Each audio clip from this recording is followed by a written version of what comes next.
राधे राधे। कैसे हैं आप लोग।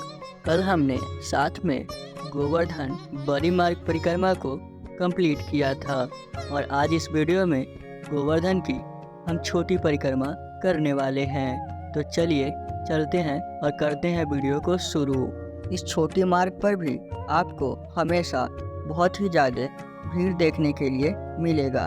हमेशा लोग आपको तो मैंने रात के समय परिक्रमा की और रात के समय भी यहाँ छोटी परिक्रमा शुरुआती पॉइंट से 4.5 किलोमीटर की दूरी पर राधा कुंड है। जी हाँ, यहाँ से कुछ ही दूर पर राधा कुंड स्थित है। अगर आप रोड के साइड में देखें तो यात्रियों को रुकने के लिए, विश्राम करने के लिए अच्छे अरेंजमेंट किए गए हैं। छोटे रास्तों से गुजरते हुए हम एक चौड़े मार्ग पर पहुँचे। यहाँ पर भी पक्के और कच्चे दोनों रास्ते थे। यहाँ पर लोग पैदल, नंगे पांव, दौड़कर, लेटकर परिक्रमा करते थे। कुछ लोगों को हमने यहाँ पे रिक्शा से भी परिक्रमा करते हुए देखा। रिक्शा और परिक्रमा का 100 रुपया लेता है। 300 से 400 रुपये में पूरी ई रिक्शा बुक हो जाती है, जिसमें 4 से 5 लोग आराम से बैठ सकते हैं। ये गोवर्धन की वो पतली पतली कुंज गलियां है जहाँ से हम अपनी परिक्रमा आगे की तरफ करेंगे। इन गलियों में आपको गोवर्धन की बहुत सारी प्राचीन घर देखने को मिलेंगे। आपको पूरे रास्ते में एरो बने हुए नजर आएंगे जो कि परिक्रमा मार्ग पर बने हुए हैं, ताकि यहाँ पे कोई नए लोग परिक्रमा करने आए तो उन्हें कोई दिक्कत ना हो। इस मार्ग में 5 से 6 और उसके अलावा भी बहुत सारी ऐसी जगह है जो बहुत ही फेमस है, जहां हमें जाना चाहिए। तो अब हम चलने वाले हैं राधा कृष्ण कुंड की तरफ। ये जो आप सामने देख रहे हैं, ये राधा कृष्ण कुंड है। इसकी मान्यता है कि कृष्ण भगवान ने जब एक वृषासुर का, जो कि बैल के रूप में कृष्ण भगवान का अंत करने आया था, तो कृष्ण भगवान ने उसका ही अंत कर दिया था। भगवान ने बंसी से बनाया के अंदर बद्रीनाथ कुंड, बंसी कुंड। और ये जो टूटी सीढ़ी दिख रही है ना, ये संगम है। एक प्राण दो देही, राधा कृष्ण समय। प्राण एक ही है, देह अलग है। ऊपर हाथ करके बोलो राधा रानी की जय, गिरिराज महाराज की जय। ये राधा कुंड श्यामपुर कैसे बने, ठाकुर की क्या लीला किया, या करने का ये जो पूजा करे क्या फल है। जैसे मथुरा में कंस को मारो, गोकुल में पूतना को मारो, या भगवान ने अरिष्टासुर राक्षस को सारी के रूप मारो, बछड़े के रूप, तो उनको गौहत्या का दोष लगा। भगवान बोले इसका पाप मोचन कैसे हुआ। धन का संसार भर के जितने भी तीर्थ आप जाइए, भजन पूजन करके आइए, तब आपको पाप कर।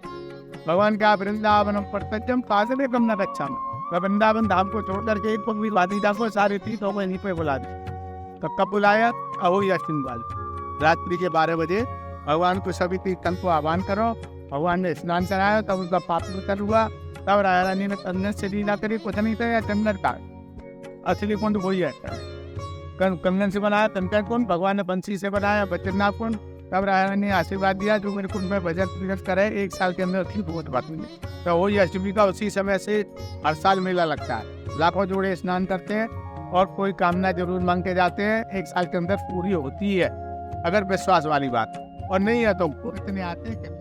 ये जगह बहुत ही ऐतिहासिक और प्राचीन जगह है। आप अपनी परिक्रमा के लिस्ट में एक बार इस जगह को जरूर शामिल करें। यहाँ आकर आपको परम शांति का अनुभूति होगा। अहोई के दिन यहाँ पे बहुत बड़ी मेला लगती है, जहाँ पे आप आ सकते हैं। राधा कुंड दर्शन करने के बाद अब हम अपने परिक्रमा मार्ग पर फिर से वापस आ चुके हैं। राधा कुंड से 2 किलोमीटर की दूरी पर कुसुम सरोवर है, जहाँ पे हम चलेंगे। तो इन पतले पतले कुंज गलियों से हमने अपना परिक्रमा फिर से शुरू कर दिया। ये जो आप देख रहे हैं, यही है कुसुम सरोवर। अगर आप इसका व्यू देखें तो आपको ये बेहद खूबसूरत नजर आएगा और इसकी आर्किटेक्चर आपको यहाँ रुकने के लिए विवश कर देगा। ये कुंड इतना साफ है कि आप इसमें नहा तक नहीं सकते। इसमें नहाने की भी परमिशन आपको नहीं मिलेगी। ये कुंड जितना अभी खूबसूरत लग रहा है, इससे कई ज़्यादा खूबसूरत रात के समय लगता है। इसमें रात के समय लेजर शो चलता है, जिसके कारण इसकी खूबसूरती और भी बढ़ जाती है। यहाँ से थोड़ा सा आगे उद्धव मंदिर भी मौजूद है। वैसे कुसुम सरोवर से 2 किलोमीटर दूर पर ही मानसी गंगा भी बहती है। तो चलिए हम चलते हैं मानसी गंगा की तरफ और दिखाते हैं आपको उसका नज़ारा। अगर आप इन गलियों में ध्यान से देखें तो आपको देखकर पता चलेगा कि ये घर बहुत ही पुराने हैं। आपको इधर देखने के लिए एक कार पार्किंग तो मिलेगी, लेकिन हालांकि आप यहाँ पे कार अपनी ना ही लेकर आए तो आपको फायदे की सौदा होगी। अगर आप ई रिक्शा से आते हैं तो आपका ई रिक्शा यहीं पे खड़ा कर दिया जाएगा। तो दोस्तों, हम पहुंच चुके हैं मानसी गंगा की तरफ। अगर आप यहां आएंगे तो आपको रास्ते में ही प्रसाद दिया जाएगा। मानसी गंगा में नहाने के लिए बहुत सारे घाट बने हुए हैं जहां पे आप स्नान कर सकते हैं। ये जो आप देख रहे हैं यही मानसी गंगा है। और अगर आप ध्यान से देखें तो आपको दिखेगा पाइप के सहारे मानसी गंगा का जल अंदर लाया जा रहा है ताकि आप यहाँ पे स्नान कर सके। हमें एक बार मानसी गंगा में जरूर स्नान करने चाहिए, उसके बाद ही दर्शन के लिए हमें जाने चाहिए। कहते हैं कि मानसी गंगा में स्नान करने के बाद ही हमें अपनी परिक्रमा करनी चाहिए। तो सबकी अपनी अपनी मान्यता है। इसके पास में ही एक आश्रम बना हुआ है जिसमें रुकने का व्यवस्था है। अगर आप यहाँ चाहे तो रुक कर विश्राम कर सकते हैं। यहाँ की मंदिरों में दर्शन करना काफी ही शुभ माना जाता है। मेन मंदिर में आप कैमरा नहीं ले जा सकते हैं, तो मैं आपको बाहर से ही नज़ारा दिखा देता हूँ। मानसी गंगा के बाहर काफी बड़ा बाजार है जहाँ से आप कुछ लेना चाहे तो ले सकते हैं। मानसी गंगा पूरी गोवर्धन यात्रा का अंतिम पड़ाव है जो कि 21 किलोमीटर के बाद आती है। मानसी गंगा से 400 मीटर की दूरी पर ही गोवर्धन परिक्रमा पूरी हो जाती है। ये जो आप सामने गेट देख रहे हैं, यहीं पे गोवर्धन की 21 किलोमीटर की परिक्रमा समाप्त हो जाती है। यहाँ आपको आसपास में बहुत सारी प्रसाद की दुकान दिखेगी जहाँ से आप प्रसाद ले सकते हैं। सामने सामान स्टैंड बना हुआ है। यदि आपने अपना सामान यहाँ पे रखा है तो आप अपने सामान को सुरक्षित वापस लीजिए और घर के लिए निकल जाइए। ये जो ऑटो स्टैंड है, आपको यहाँ से मथुरा, वृंदावन, बरसाना हर जगह के लिए ऑटो और बस मिल जाएंगे। मथुरा की लोकल ई बस भी आपको यहाँ पे मिल जाएगी जहाँ से आप मथुरा के लिए जा सकते हैं। बरसाना और वृंदावन के लिए भी आपको यहीं से बस मिल जाएगी। गोवर्धन एक अच्छी जगह है, आप अपने परिवार के साथ यहाँ जरूर आएं। अगर खान पीन की बात करें तो आपको यहाँ पे हर तरह का शाकाहारी खाना मिल जाता है। यहाँ पे बहुत सारे शाकाहारी ढाबे और होटल्स भी मौजूद हैं। यहाँ पे आपको बहुत ही अच्छे खाने मिल जाएंगे।